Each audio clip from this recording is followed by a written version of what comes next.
moving down on the agenda, we're actually going to be ready for the Calpine hybrid presentation by Alex Jarvis. Alex, if you want to introduce the people that are here with you, and I want to mention, I've talked to Alex earlier. We're probably going to deviate a little bit from our public comment policy and allow questions, because there's going to be people presenting. The presentation tonight is going to involve some different topics. So if we can do this in a very orderly manner and have one person speak at a time, after someone presents, if you have a question, raise your hand, rather than have everybody wait for the end, which typically is what we do. So everybody understands how we're going to try to do this. And I'll let Alex, this is Alex Jarvis from Calpine, Hybrid LLC. I'll let you introduce the people with you, and you have the floor.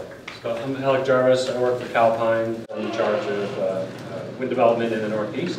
I'm going to introduce the other folks that we have here. What I'd like to do is give a brief overview of what Calpine has been up to, and how we got here and where we're, what's coming next. And then, Greg Lieberman, you want to introduce yourself? Sure. Greg Lieberman, project manager with Environmental Design and Research, working on behalf of Calpine. And so I'd like Greg to talk a little bit about the permitting process in New York and Article 10. That's really what we have right here, because it's a very involved process, and I think there's a lot of key information that folks might want to know about the permitting process.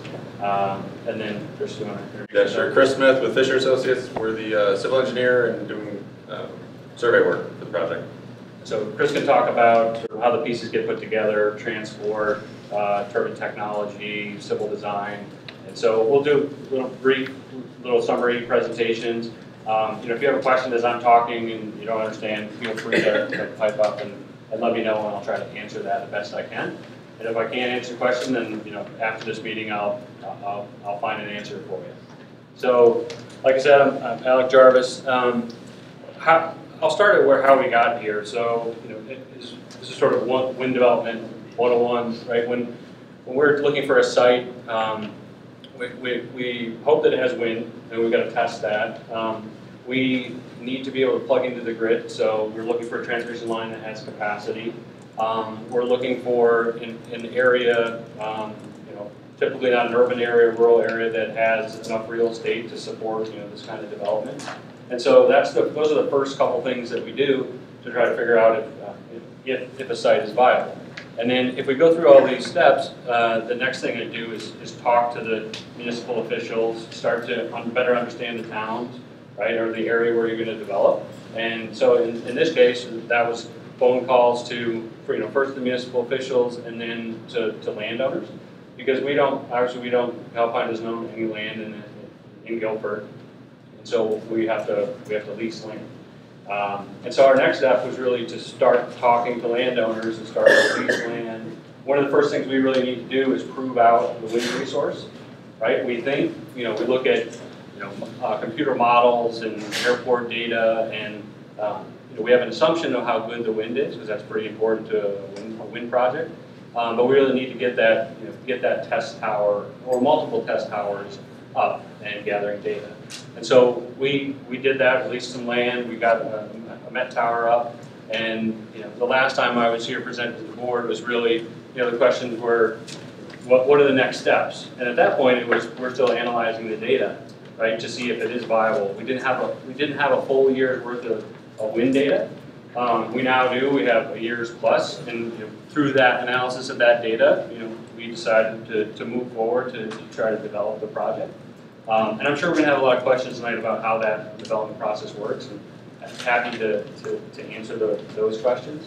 But so that piece, sort of kickstart us to talk to more landowners, right? To start the preliminary work about environmental assessment. We need to do a whole suite of studies that Greg will talk about. And one of the first ones we start with, because they're long lead, are eagle and raptor surveys.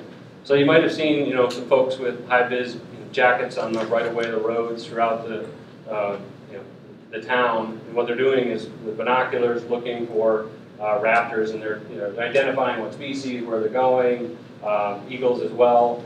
They're trying to characterize the eagle use in this site, eagle use in the area, so we know what's here and what kind and where they're going, and golden eagles as well. We're also doing the same sort of work it's a breeding bird survey. So we're looking for breeding birds, not raptors. And so we have biologists who are on properties that we have access to do these transects to try to understand who's there. And this is all baseline to understand, to do an analysis on impacts associated with the project. So as we move through this process, we want to continue to engage the town. So Greg's going to talk about the Article 10 process, and the very first step is the public involvement process. So we're at the very beginning of this whole, and you'll see, it's a little hard to see here, but very beginning stages of a project development. And by no means is this this is a done deal. All of these projects need lots of support, lots of studies done, approvals and permits to actually get constructed. So I just want to reiterate, we're at the very beginning of this, and so we're gathering data on birds, bats, wetlands, leasing land. So the project is, if it's to move forward, is at its infancy, let's say. So maybe with that, I'll let Greg talk a little bit about the permitting process with Article 10. Sure. So, Article 10 of Public Service Law is a regulation administered by the State of New York Board on Electric Generation, Siting, and the Environment. And it covers any energy generation project greater than 25 megawatts. So because the hybrid wind project exceeds the 25 megawatt threshold, it falls into the Article 10 bucket. It'll be registered by, or reviewed by the Siting Board. As Alex alluded to, and as I think I may have mentioned in the last time we were here with the town, the Article 10 regulations are very cumbersome. It's a very broad set of characteristics that will have to be studied, that will have to be analyzed, that will have to be presented to the State Siting Board. In fact, there are 40 individual exhibits required by the Article 10 process. Many of those exhibits require a set of support studies, drawings, map, or otherwise, to provide an impact assessment or a conclusion of findings. So many times the actual product, which is the Article 10 application, will be in the order 2 to 4 or 5 year binders worth of documents. And as you can imagine, it's a long lead time to prepare that information. And in fact, in the process overall, Alec is correct. We're at the front end of the process. We're here. But looking ahead, there are certain milestones and time frames required by Article 10, in addition to simply the effort that an applicant has to make to complete all of those studies. So from the time of filing an application, just to kind of put this into context, the state has a 12-month window from receiving a complete application to make a decision and issue what they call a certificate of conditions. Prior to even getting to an application, there's a year's worth of process with filing what's called the Public Involvement Program Plan, working through to some other level of studies. And I'll stay here for a second to talk about this, because this is where we are right now in the process. Public Involvement Program Plan, or a PIP plan, is required by the Article 10 regulations, and really its goal is to outline the mechanisms by which an applicant will engage the public, solicit information, and make folks aware of the project. It's a two-way street in that we want to be able to present information, but then we want to be able to get that information back from the local community, from various state agencies, from various county agencies. So some of this information can start to get folded into support studies and can be folded into some of the design work that Fisher Associates or somebody else will kind of prepare. For instance, if there are certain roads that need to be analyzed in a different way, we want to get that information through some of these kind of informal meetings. So the Public Involvement Program Plan is a paper document that's also available on the project website, I believe.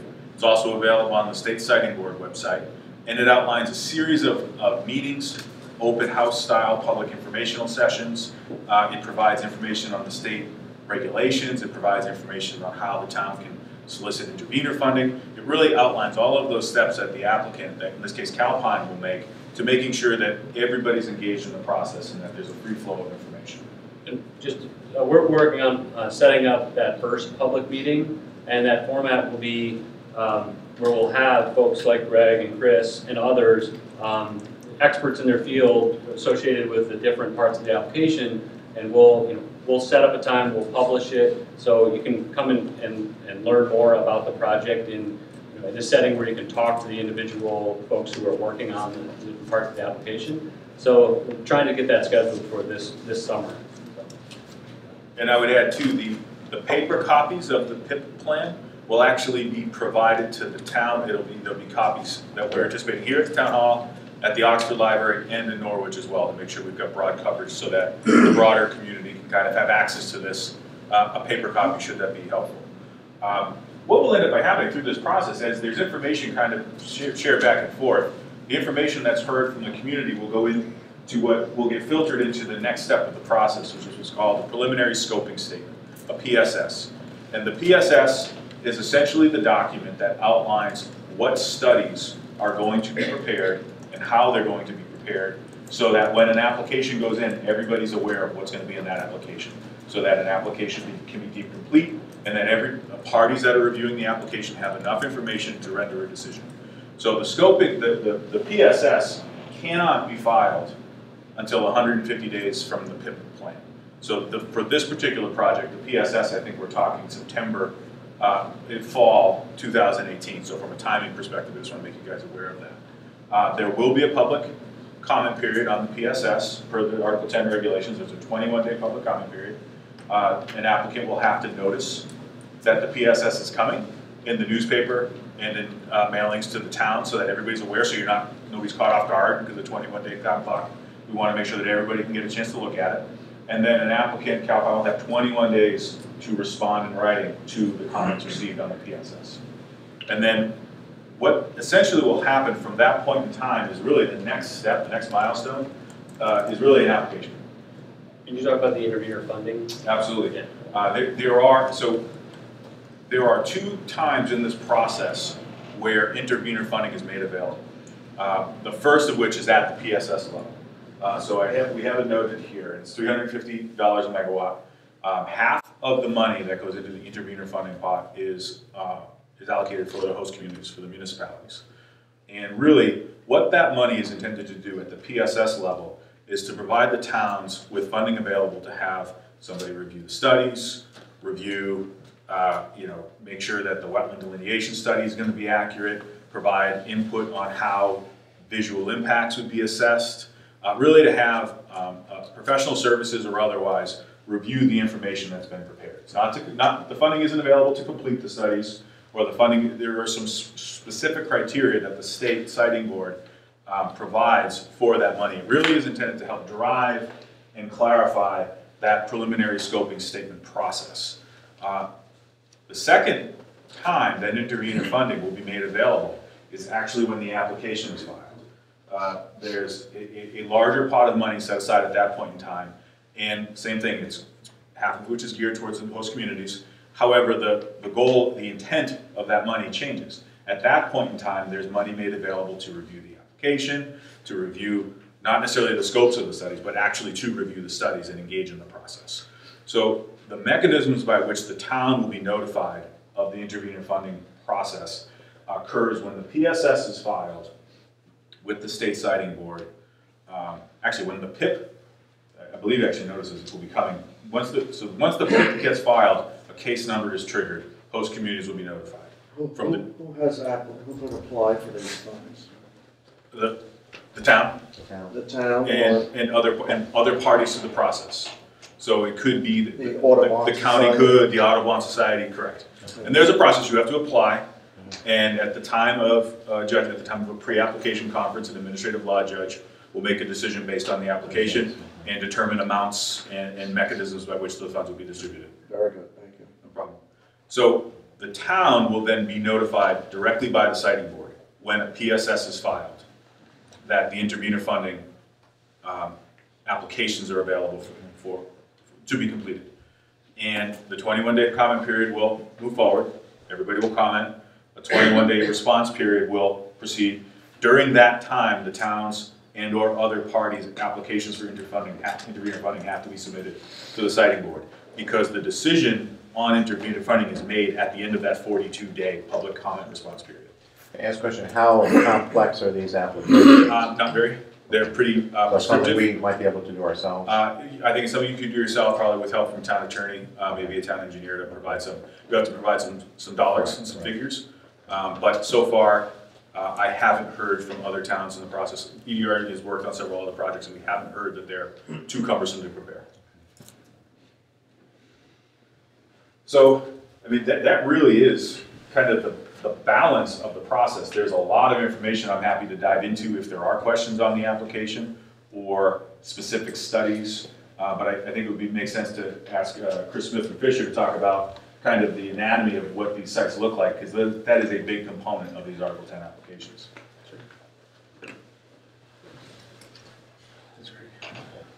Again, Chris Smith with Fisher Associates. So after Greg gets through the process, we focus on what's going to get built, right? So our job is to come in, and there's kind of two components to it. There's going to be designing roads, getting back to where these turbines are going to be, and how to connect them together, as well as looking at public roads, right? Because you have to get everything to the site and get the materials that you're going to put at these locations up the hill. So you've got a lot of gravel, a lot of concrete. Primary materials that you need to worry about here. But when we talk about the project itself, just got some photos of kind of what happens during construction and then what's left after construction is done. So at a turbine site itself, if you can see the photos, got a kind of aerial picture of one that's being built. So the turbines show up to the site. The tower section itself can be anywhere from kind of 3 to 5 pieces. They're really just stacked on top of each other. Stacked right up. There's a power generating unit that itself sits on top of that, and it has 3 blades to it. So you have varying sizes of cranes to put those pieces up, so you may have 2 or 3 different cranes that you use to put a turbine up. But all of that really kind of shows up on site, and it's stored in and around a crane pad, and the crane pad itself is going to be anywhere 60 to 80 feet is kind of the rectangle that's built. And that's where your cranes are going to sit, and there'll be storage areas kind of around that. So from a clearing, you might have, if you drop the pin on the turbine itself, a circle that's 250 foot radius that really gets cleared and generally graded flat so that you have enough room to store everything, as well as the vehicles that come in, drop off the components, have to turn around and get out. So you'll have a large graded area when it's there. After construction, most of the time this is in a field, but most of the time it's left. You'll have the crane pad that tends to remain, just in case if there's any maintenance. I mean, these are turbines, there's oils and other things that need to change in them. So sometimes there's maintenance on them, so they leave the crane pad there. But then the rest of it will just revegetate, basically. If there are wetlands in and around this area, usually the regulations require that you got to do some restoration activities. But for the most part, the area is reclaimed, and all that's left is a much smaller footprint than what was there originally. To get to these sites, right, wherever they may be, and this is kind of a width drawing, and I'll tell you what the dimensions are on here, but there's a 16-foot that'll be a permanent gravel road to get back to these turbine sites. So a 16-foot road will be there forever. Usually the biggest crane that they have can be over 40 feet wide, and certainly it's got to be tall enough to set these components, several hundred feet in the air. So they like to try to keep that crane assembled and walk it from one turbine to the next, if possible. And, terrain may not allow that here, but they'll also do that. I mean, they'll also just take certain pieces off a crane and walk some of it together. The crane itself, the largest crane, can take 3 days to put together. So if you think about that in time and money, that it takes you 3 days to put it together. You build something, you take 3 more days to take it apart, take it somewhere else, put it back together. So they really try to do that. So in the cases where you can walk from one turbine to the next, you'll have a total road width of maybe 45 feet wide just to go from one to the next. And then sometimes there's additional workspace on the sides of it just because of the crane's walking and a truck's coming at it, truck's got to get out of the way. So you can have a clearing width that's pretty wide when it's all said and done. Again, depending on your terrain challenges and how it gets put together. And then when it's done though, all you have left is a 16-foot road, which is kind of scale-wise, it's 16 foot. The rest of it again can revegetate. Trees can grow and grass can grow back on that, so that you get back down just a 16-foot road.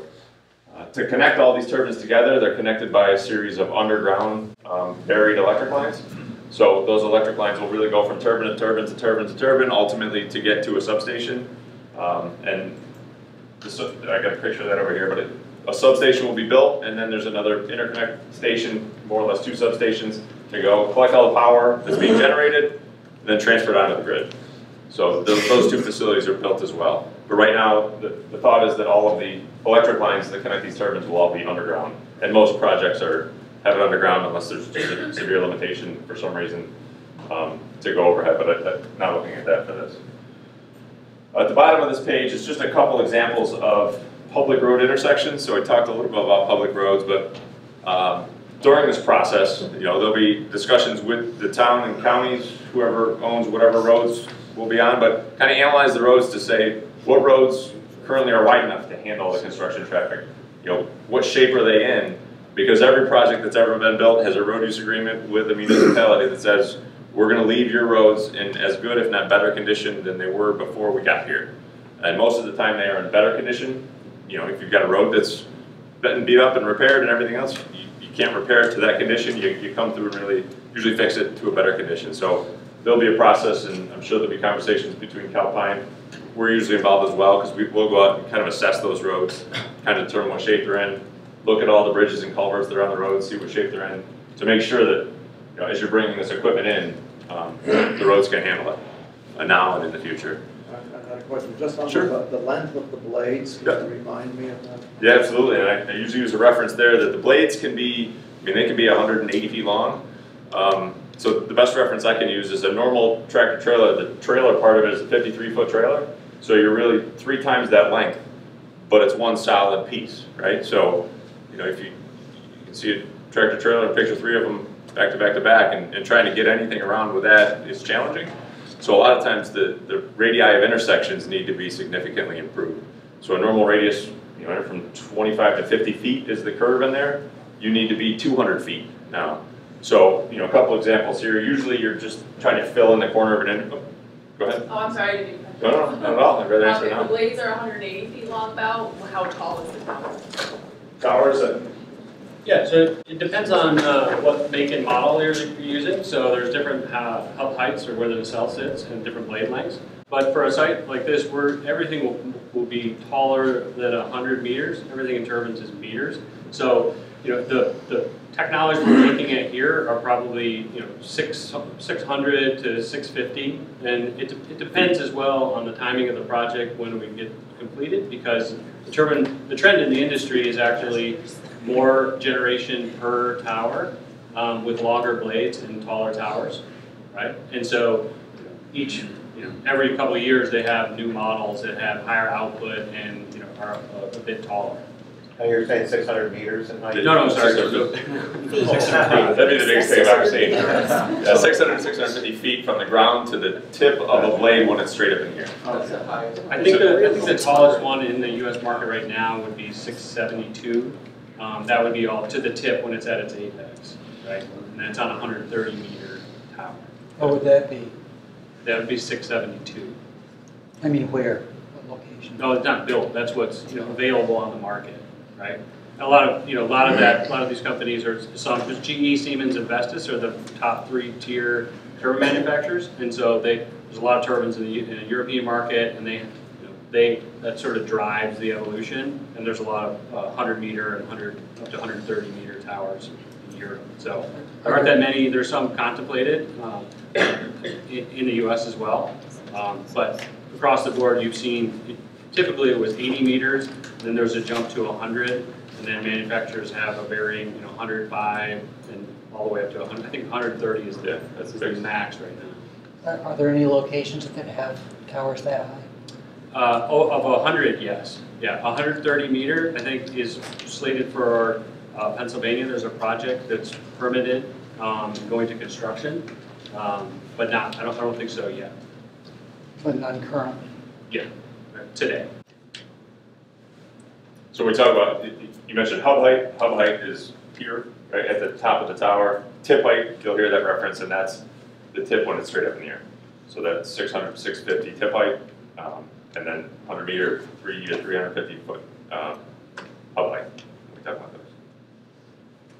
So just in terms of moving these things around, blades are usually the longest thing you have to deal with. The nacelles are usually the heaviest thing you have to deal with. So anything that's brought up from a weight perspective, there are regulations on how heavy each axle on a truck can be. And so all of the components are put on trailers, complicated trailers that just have enough axles to distribute the weight out. So I think it's 18,000 pounds-ish, 20,000 pounds is about like the max axle weight. So some of these things on the south might have 40 axles to it. It's a really long trailer, so again, they have to fill in the corners of intersections, but we'll go out there and look around because if you got utility poles on the corner, you don't want to have to move a utility pole. So sometimes you'll go, slide underneath the utility pole, and this is just a picture of one where they kind of leave the utility pole in the corner and they go underneath it.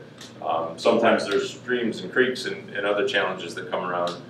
Sometimes you can't make a turn at an intersection, and quite honestly, you'll go up into a field and loop around and come back and turn a different way. So you'll see a lot of odd, creative ways to do it. But that's part of that transportation study to A, figure out which roads you can be on and want to be on, and then B, how physically you can actually move these around without getting into major cost improvements on moving structures, signs, utility poles. There's houses on the corners of intersections.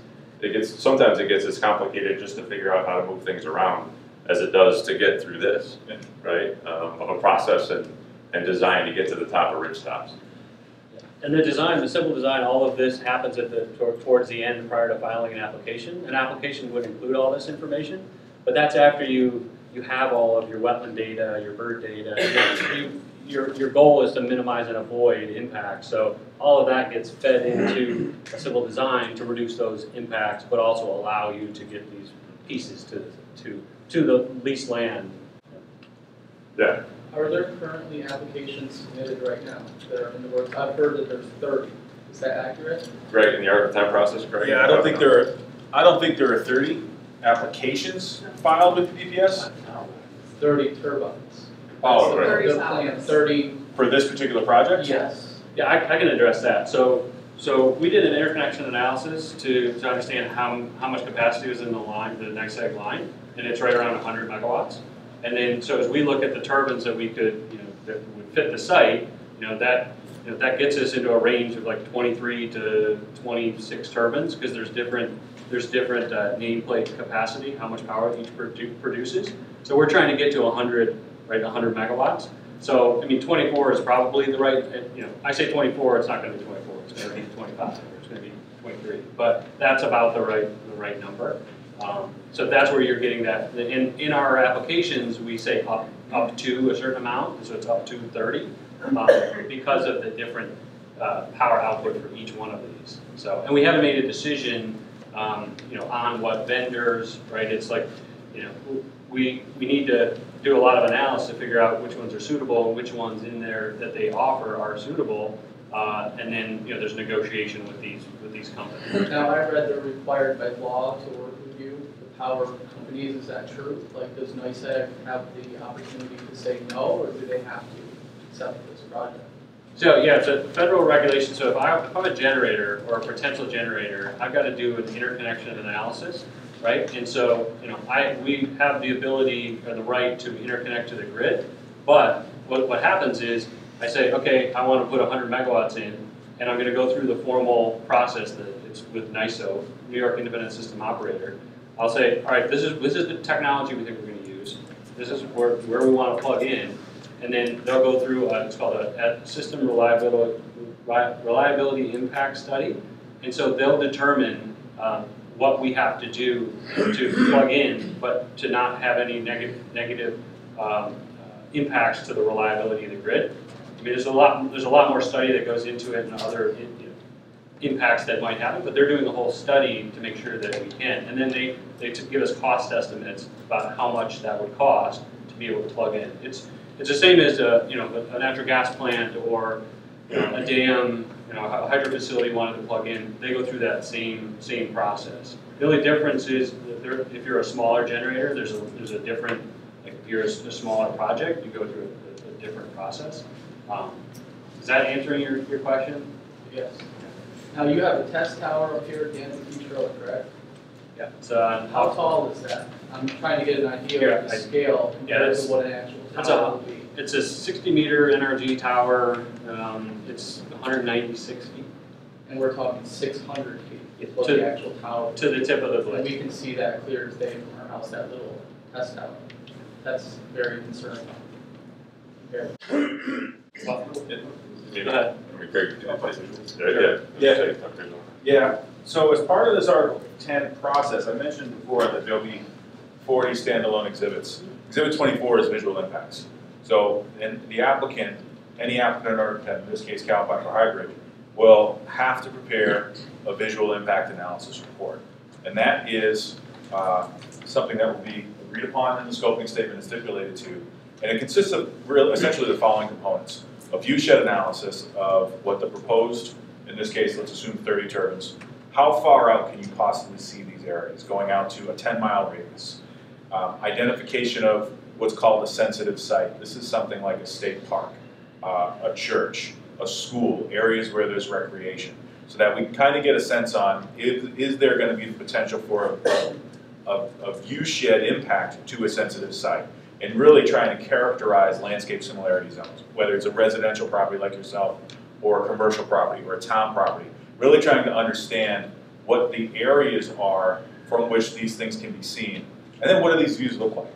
There'll be photorealistic surveys prepared. Probably, for a project of this scale, we would anticipate anywhere from 15 to 20 simulations. Other types of graphics that we can show what the visual representation would be. One of the things is called a line of sight diagram. It's essentially a cross section showing the existing topography with a proposed turbine in there. So everybody can make an assessment of what the potential impacts are. And if it's determined through this assessment that there is a potential impact to visual character or towards historic architectural resources, for instance, if there's something on a National Historic Registry, then mitigation measures will be discussed in the application. So visual impact is certainly a major component of the Article 10 process. Who determines if it's acceptable though? If it's not acceptable to the homeowner, how much voice do they have in that? The mechanism within the VIA to assess impacts will be done the way we've prepared our GAs in the past is there's usually an independent rating panel of qualified landscape architects or otherwise that will make a rating and make an assessment value. If there are concerns with a particular view, or if there are concerns with a particular, this extends into wetland impacts, into road impacts, those we try to take into account to the extent we can these level of concerns. But the actual ultimate decision for approval of any project is the siting board in this case. So we certainly understand the concern, but as far as visual impact goes, one of the challenges we have as a professional working within this medium is we can't assess views from every kitchen window or back patio. So we try to provide as much of a range of impacts as we can to make sure we capture as broad a net of potential views in the area, and then base our decisions based off of that information. But it was an iterative process to get to this point. So I think these are the kinds of things that we would continue to dialogue through as the PIP plan gets rolled out and as some of these informational plans get rolled out, and we can see where things end up on the map. I think this is part of the process that we would play out here in the pre-application phase.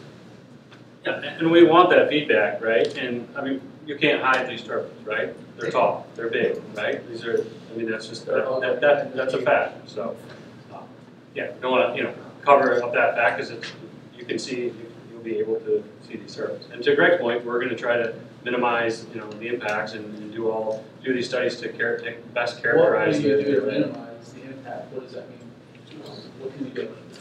Well, one of the things when you're assessing from a visual standpoint, things you can do in terms of siting, where the final 30 end up, are things that can be in the control of the client to a degree.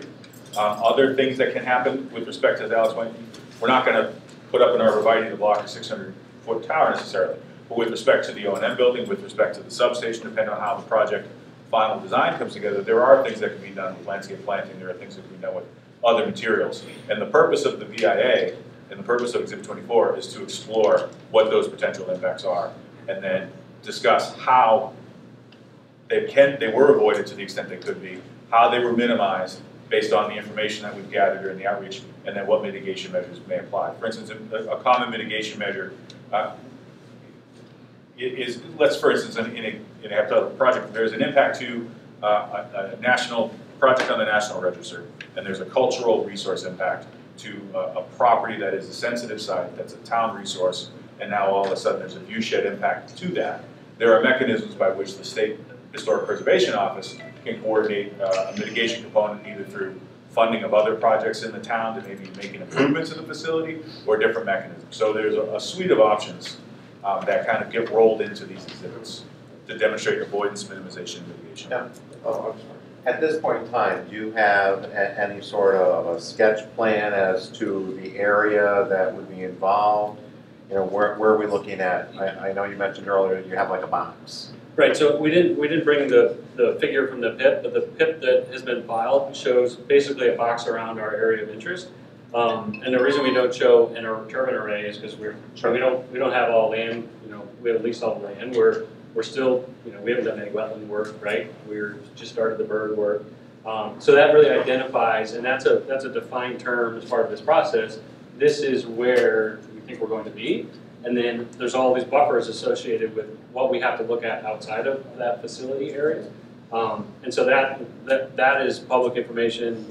The PIP, when we file it, goes to the state and they comment on it and mark it up and send it back to us and say, we want to see more outreach. You should talk to these stakeholders, right? These additional. So that's where we are in that. We're in that phase right now. But that document will show that defined area. Do we have access to that document? Yeah, it's posted to the DMM right now, and it's in draft. It's the draft because it's gone in. They're reviewing it. They've given us comments, and then that'll get finalized, and the official version in a few weeks will be then posted to the site. And also too, that gets put in the libraries too. Yes, right. Yeah, the suggestion is also to the Sydney Memorial Library, because there's a lot of people that live over that way. The Sydney Memorial Library? Yes. Yeah, that would be a good idea. Right. In charge of I have a question. The governor announced a solar project, I think it was 20 megawatts. How does that impact on your project in terms of the grid being able to be substantial enough to deal with both of these projects?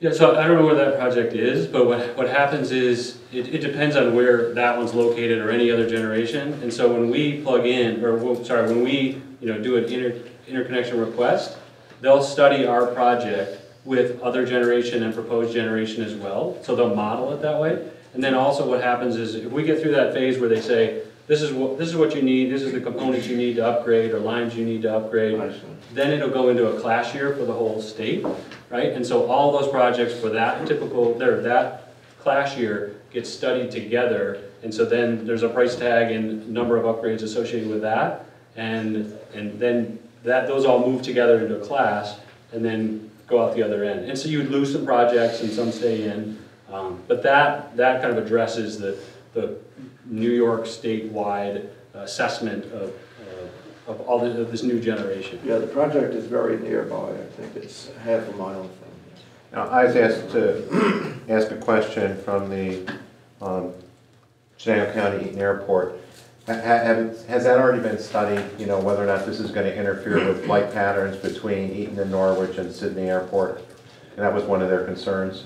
Yeah, so we do a base level sort of fatal flaw, right, initially airspace constraint analysis, and we do that. But to see if we're clear, so we're in the clear, but when later in this process, we'll file FAA determinations of no hazard.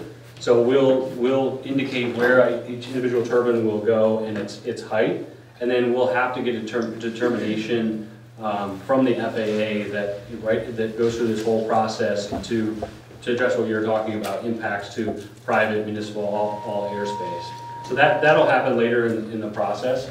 And anything over 500 feet will trigger another review, right? It's a circularization process where it goes out to more public comment because you cross the 500-foot mark.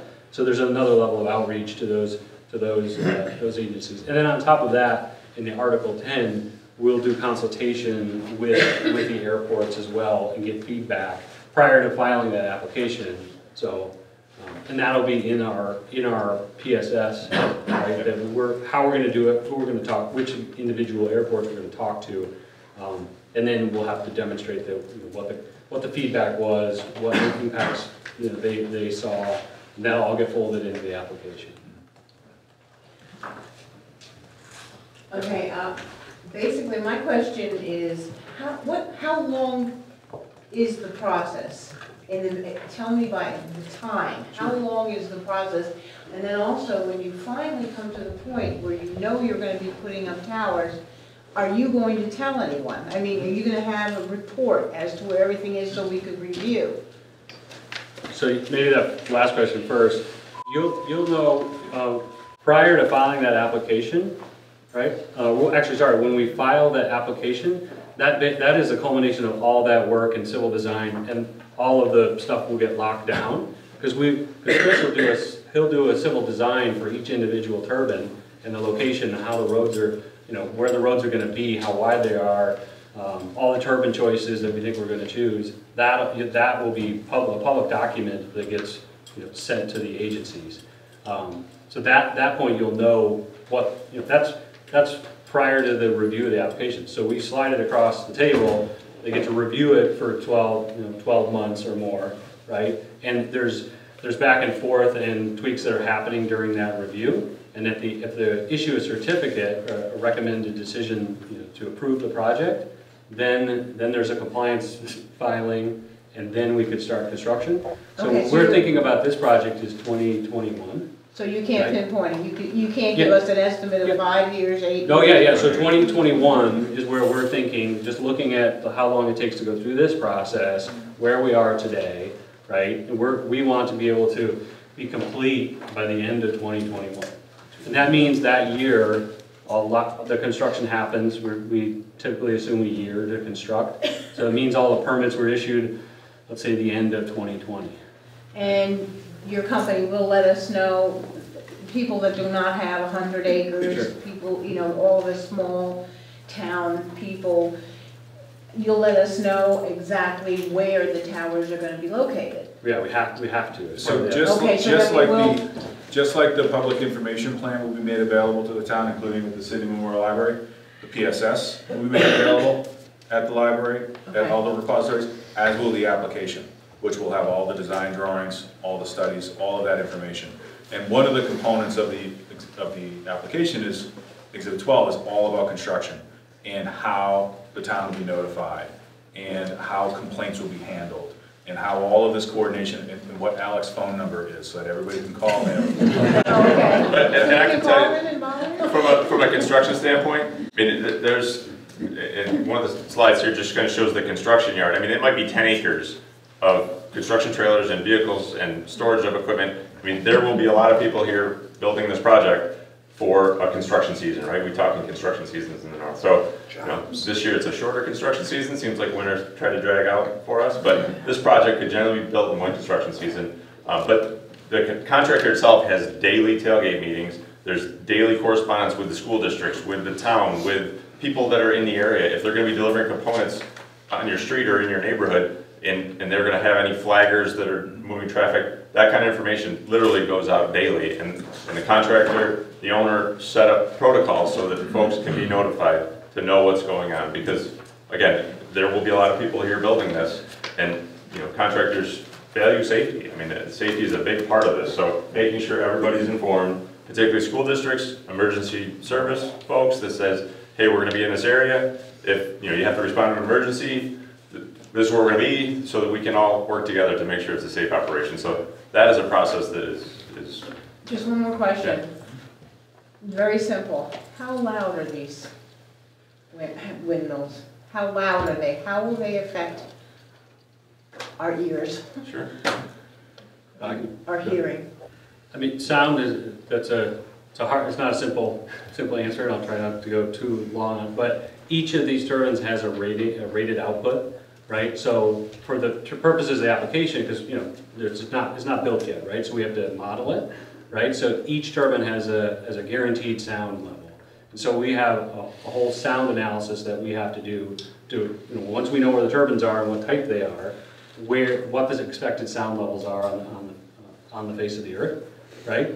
And so we'll have to we'll have a whole section on sound where we'll have to show what those sound levels are, and where all the residents are, and what's expected sound level at each residence. And the state will have to approve that our findings, right? And our job is to also to minimize the impact associated with it, because they do make sound, right? And the sound level, if you're is typically between I don't know if this will make sense to folks, but 104 dBA to 108 dBA up at the top, up at the nacelle. So when you're looking at, you'll be able to see this model that we produced that shows where every residence is in the project area and with expected sound levels. So we'll be doing ambient sound testing. So this summer and winter, we'll have someone out in designated locations approved by the state to measure what the sound levels are now, right? So we can do comparisons to what it is now and what it's expected to be. So they're comparable to the Tug Hill region? And I was gonna suggest Sound-wise. go there. If you haven't Because been I there, sat go underneath them already, I know what they sound like.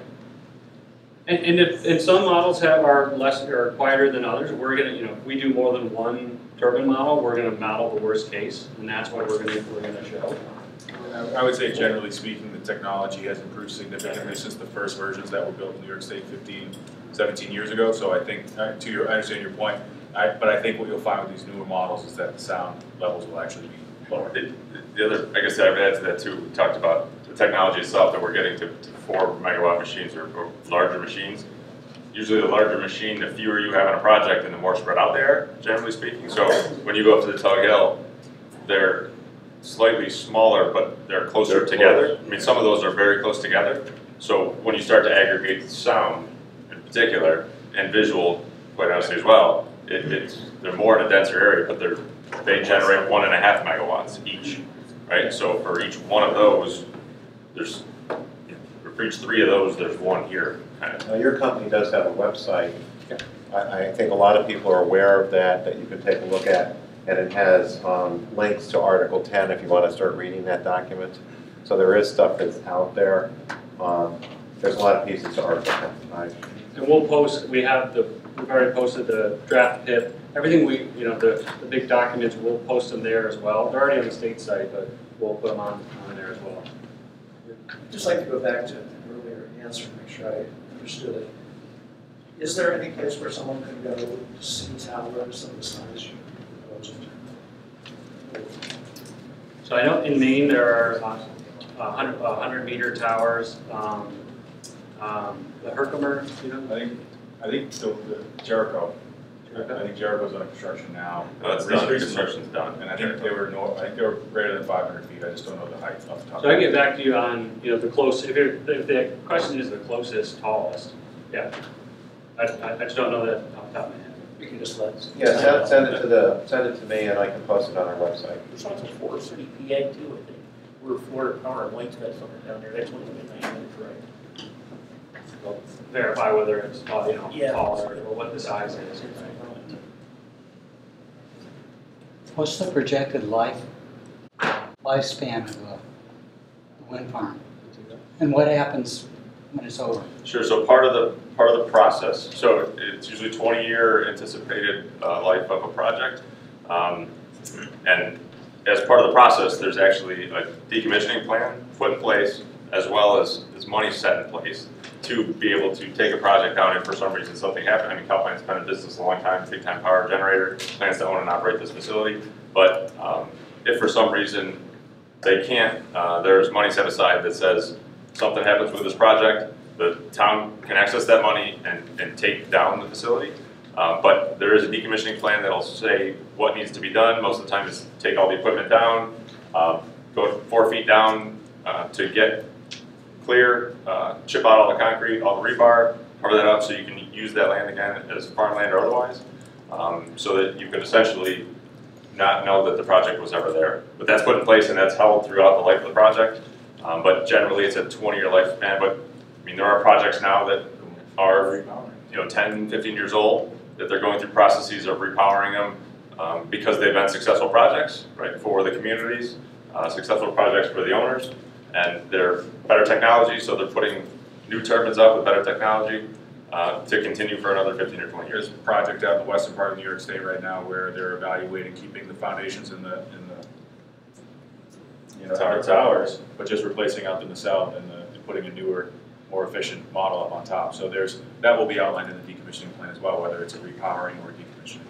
The decommissioning fund is typically with the town, so there's typically an agreement, in most projects you have a host community agreement, and within that is a road use agreement, right? It's, and also the decommissioning sometimes lives within that document, so it's a permit condition of the state. They have to have this fund and the methodology for analyzing what that should be, but that typically sits with the town within that agreement, that host community agreement, which is negotiated. I want to ask you a question about operations. When these towers are in operation, you're quite familiar with Tug Hill. It's happened there in the last 15 years.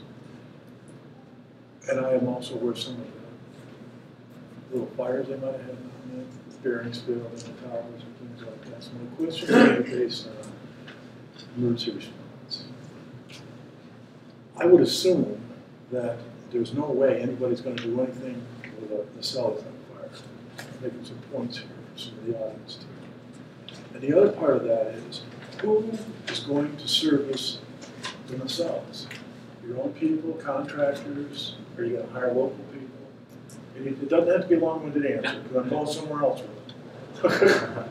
Well, typically you have a warranty agreement with the turbine manufacturer, and that can be, 5 is typical, 5, 10, 15, or life of project. So those will be, say it's GE, those are GE guys and gals there that they're doing all the maintenance, right? And they're on site every day, along with the Calpine folks who are running the plants. Do they bring their own rescue people? Well, they have, no, the guys they have high angle, training, right? Okay, but right. my point is, if somebody gets hurt in a tower, which is possible, gets hung coming up a tower for whatever, something slipped, they got a safety rope on, whatever. I don't know if they're going inside or outside these towers. Don't call our people to go get them. That's the point I want to make. I know in Lewis County they don't respond to those towers. They just want you to make that point here for everyone to know that there's no emergency responsibility for local firefighters for these things, other than maybe close the site. Okay. That's typically the turbine manufacturer, because the Calpine folks might not have that high angle rescue training. But it's required of the folks who are. I'm certain they don't climb 500 feet in most cases. So somebody has to, and that's It's highly technical work. Right. Within this project, you said there's going to be 23, 24, 25, whatever. Is that all within the Guilford Township, or does this carry over into another township? Yeah, so the area we're looking at is all in Guilford, right? And it would connect to the NYSEG line somewhere in the northeastern portion of Guilford. So let's say White's Hill Road, I think, is the more northern portion. Let's see, 36, and then where you have 35 comes down to 8. That's probably did I get that right? That's the most southern portion of the area that we're looking to lease, to explore, to be part of the project. Actually, I think you're going further than that, because I know property owners on Oxford Road, which is past White's Hill, it's the next one over. Yeah, but their property comes back towards White's Hill. Yeah, so White's Hill is not the northern boundary. Yeah. There's properties north of there, but you start to lose elevation past there, right? Right. But they'll all be within the Guilford Township? Yes. And how many square, we have roughly for how many square miles it's going to be? Acreage what? Our acreage, acreage count in the polio. Well, the bubble or the box we draw is probably 15,000 acres. But it's we're much smaller, obviously. That's sort of the area of interest. And we'll, at our public meeting, I'll have that map so that you can see where all our activity is going. But it's in the northeastern portion of the town. Because you have a similar project over in Windsor too. Yes. Roughly around 10,000 acres. Yeah, I think that we drew a little bit bigger box, and that's about 30,000. But really, what happened over the evolution of understanding that site, we're only in one half of that, which is about 15,000 acres. He's referring to the Bluestone project in Broome County. So that's a Calpine project we're working on. It's a more advanced, it's about a year ahead, I would say. question here. Now, does this produce and give any revenue to our general area? I think that's what a lot of people here want to know. Sure. So the first, if you're releasing land, obviously, there's payments associated with that. The next big piece is the tax piece, right? So every project in New York that I'm aware of has done a pilot agreement. So, it's a negotiated agreement with the tax jurisdiction, and it's typically a levelized number that increases over time, right? And the way that they work are based on megawatts, right? So I think the range I've seen, there's a big range, but I think the average is about $7,000 per megawatt, right? So it's a 100 megawatt project, and this is early days, and maybe the project's smaller, can't be bigger than 100, but so that would be 700. The tax piece would be about 700,000 annually, and then increasing over the life of the project. There's a lot more to talk about there, right? Because of the taxing jurisdictions, and there's a host community. There's a lot of projects do a host community agreement where they say, and this we'd be want to talk about this as well, that there's a portion of all those tax dollars are allocated for the town, right? It's a percentage, it's a negotiated percentage of that is really for the town, because you have the school district and you also have the county, right? And in most, this project would be in the town, not in the school district or the county. So does that help a little bit to talk about and there's the other piece is there are jobs. Yeah. I have to be certified to be able to work on the projects, but typically they pull from GE or Vestas. These companies pull from wherever they can have qualified technicians. And then there's some ancillary services, right? There's it snows here, right, a fair bit, so clearing the roads, maintenance of the roads, that sort of thing as well. But it's not a sawmill or a grocery store, right? We don't have hundreds of people, other than during the construction of the project. In that year span, we'll have that.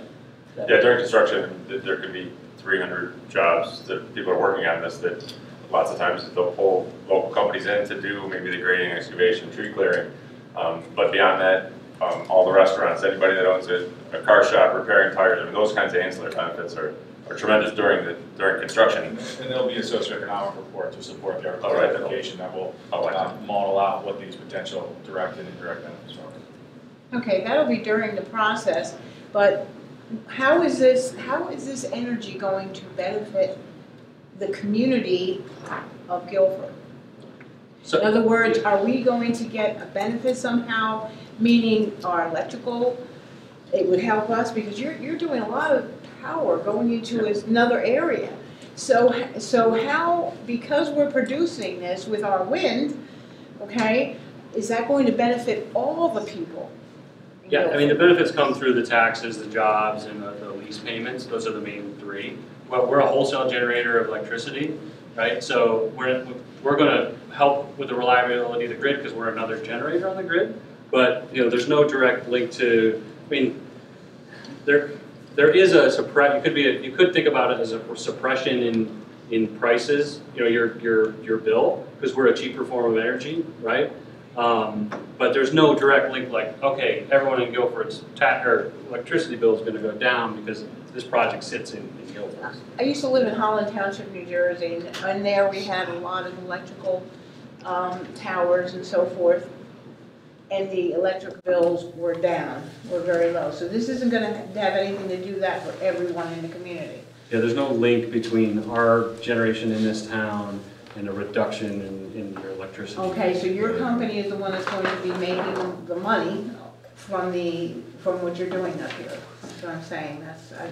But I think that's where the tax piece comes into play. I don't know what the tax base is currently for the town, but if it's $700,000 and a portion of that coming to the town, then that's kind of the offset that everybody in the community sees benefit, because that's paying taxes, right, that are collected otherwise from. Okay. And I think there's been examples of projects in other places that, in Tug Hill, I think is an example where there's school districts, right, there's no school tax anymore, because the project, right, for the life of that project and then beyond, is being paid by the project itself. So some of those kinds of things. Yeah, no, absolutely, it's a good question. But that's how it ends up being. I know old school gas wells, right? Sometimes they ran a plastic line onto somebody's house, and so it's not that same kind of operation that you could just throw a wire on and connect to the. So your underground wire that goes from property to property to property, what happens there to folks? There's an agreement that, I mean, that's all part of the agreements and leases where there's payments for those, whether it's a road or an underground electric line or a turbine itself, or. Because you have to go from one to the other, to the other, to the other, so that's a pretty big span then, right? Where, if this, goes to like the town, does it go to like the school or the town? Both. Because, and then what school does it go to, because this project technically is in GMU or? It's gonna go, I think potentially, I don't know how far Norwich comes over, but BG and GMU would benefit the most from that. It may go a little bit into Norwich City School District. It would depend on where, and then it's fire departments, town and county. So we'll have to come up and demonstrate where we are, what school district we are, because we might be wholly in one and not in the other. So unless you move the project, you're gonna be in two. Right, so it would be both of those school districts then. Also too, have you guys has there been any cell tower antennas placed on any of the wind turbines on the towers themselves? You guys have worked with any of the cell tower companies? No, I think you'd have interference. We'll have to do a communication study to make sure we don't have interference, and if we do, what kind of mitigation it might be. Is your question actual cell component, or cell, on the turbine themselves? Yep. On the tower itself? Yeah, so I've never seen that, and it kind of goes to one of the comments though, that, I mean, we've got this vast landscape, right?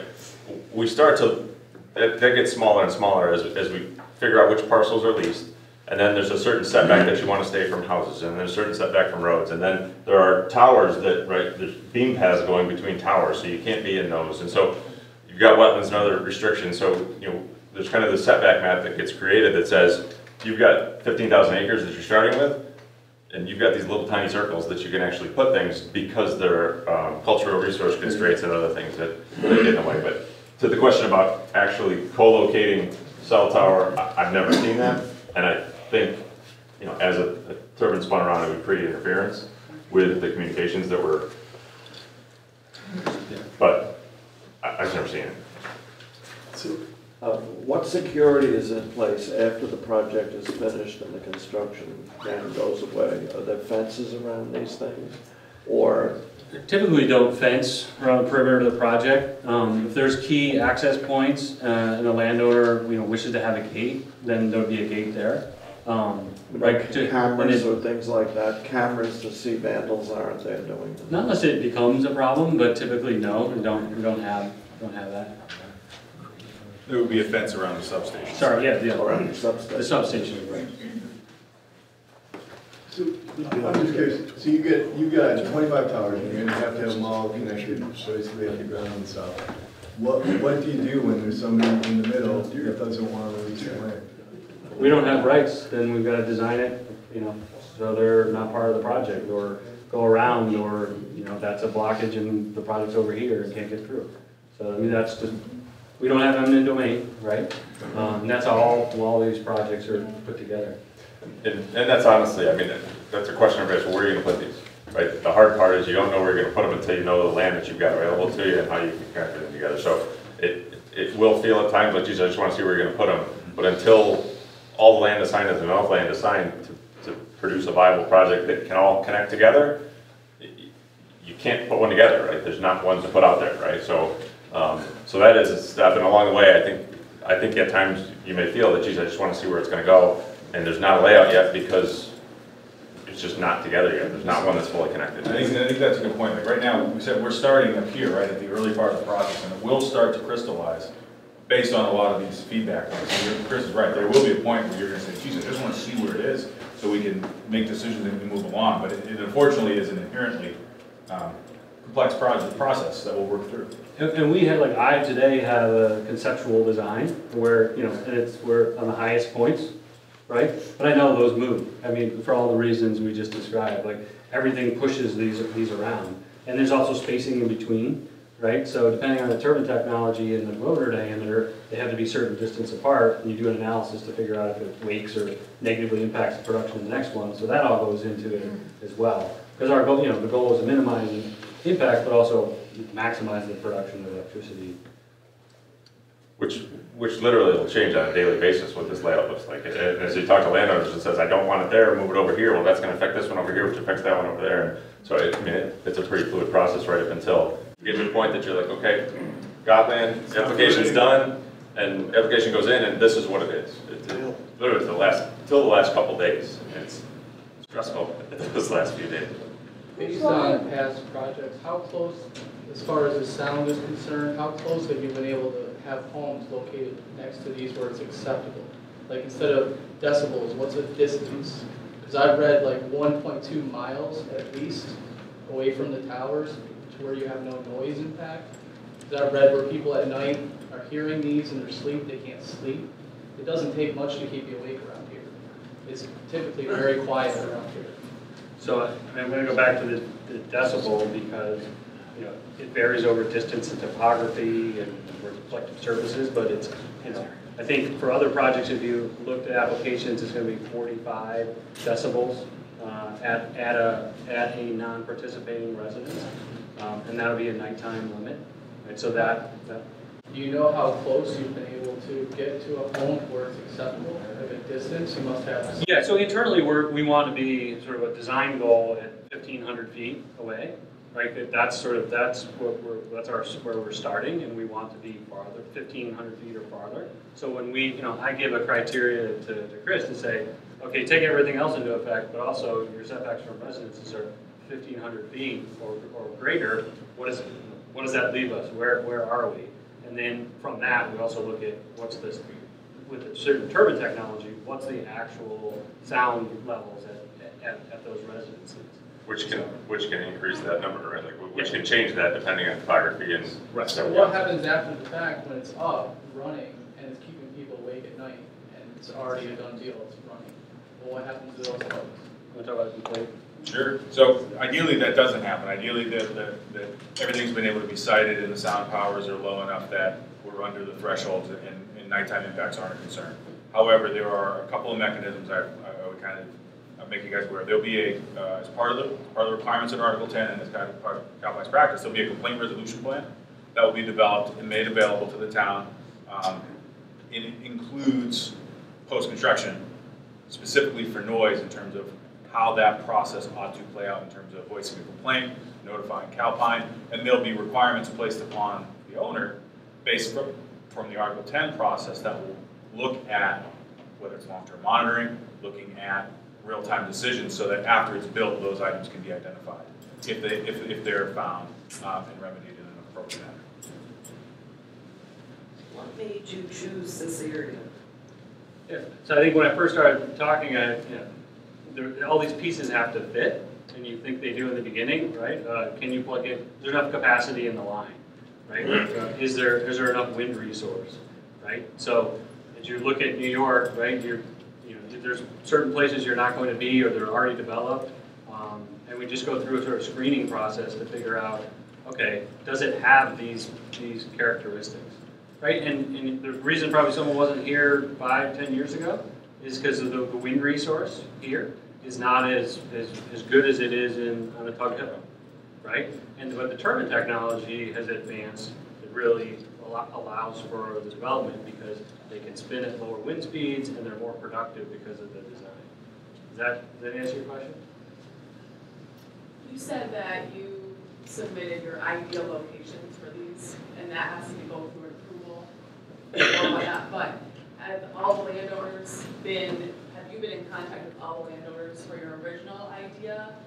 No, we haven't submitted an array Okay. anywhere. So we haven't submitted to FAA. Okay, but you have like your idea where you would like them to be, correct? Yeah, it's on iteration like 35, yes. Okay, so has the people that own that property, have you been in contact too? So that's how we reach out to folks, right? Okay. And we say, okay, here's where we want to be, here's where we think the turbines will go, right? Here's what here's the ideal. Really, it's based on wind first to figure out where they're the windiest locations, and then we start to talk to landowners. Right? So if those locations move because of one reason or another, does that mean you might say, okay, never mind, your land is not an option anymore, but your land is, and now you're. No, your part, so if we lease, so our objective is to lease all of those potential properties, right? And those folks, if you have a lease, are a part of the project ongoing, right?